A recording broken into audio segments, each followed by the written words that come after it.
Let's see how quickly we can make snowflakes.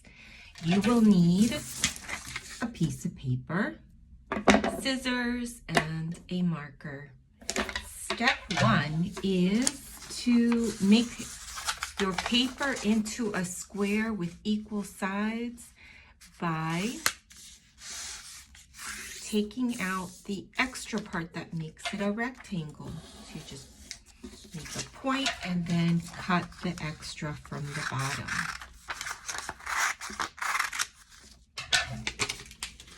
Then you will take your triangle and make it into a smaller triangle by folding it in half.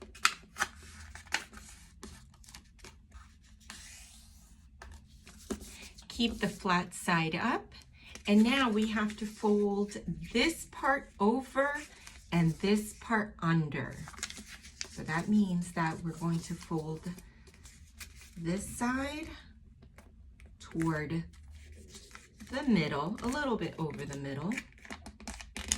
Press it down, flip it over, and now this side has to also go to the middle. Make sure that the sides are touching. So what I mean by that is you want this to come together so that it's all even. This side and this side are even. If you put it this way, it opens up a little bit like a bird, I guess. Now you're going to cut across so that you end up taking the two tails off.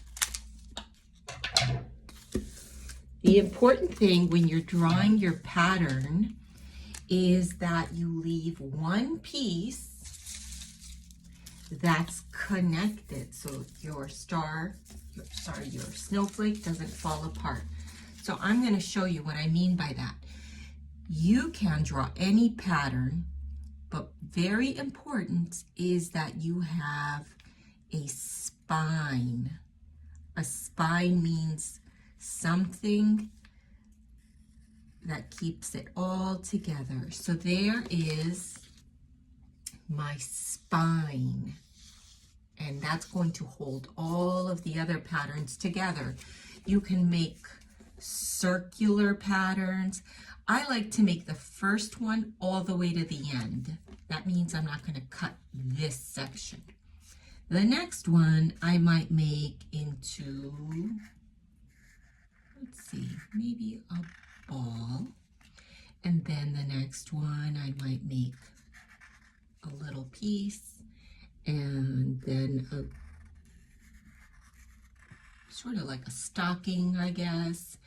And then this one will be shorter and shorter, and then maybe one that has like a little bit of a triangle to it. Whatever it is, you can make your own pattern. Just remember, you need the spine, and then you cut it. You cut your pattern, making sure that you don't cut off the spine. I like to cut the pieces off little by little so that I don't accidentally cut my spine. Remember, that's the most important thing.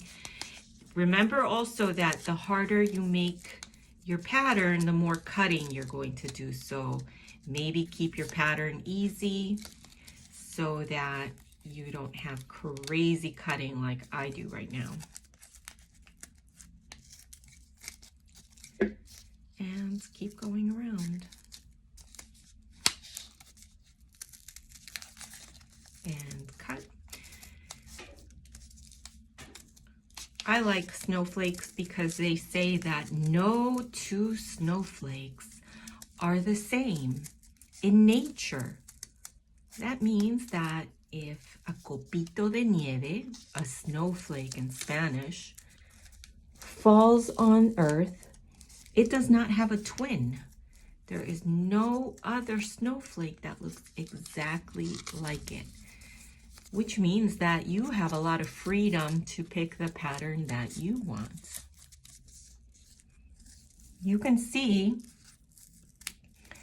that cutting it can be a little tricky if you have a lot of little pieces like I do.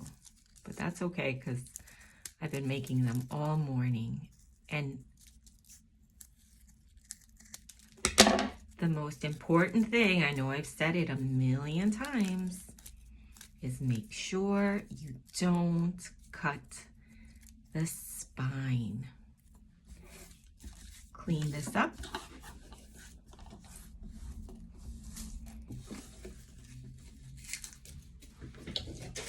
So we don't get confused. And now is the fun part. Now we get to see what we made.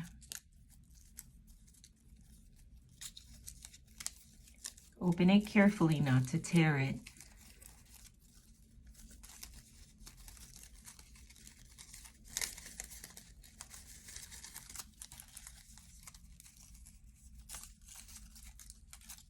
And the moment of truth.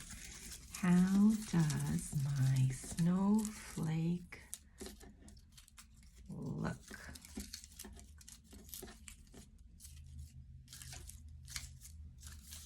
There we go. And then I have another one that I made here. And another one that I made here. All right, boys and girls. I hope you loved making snowflakes. Bye.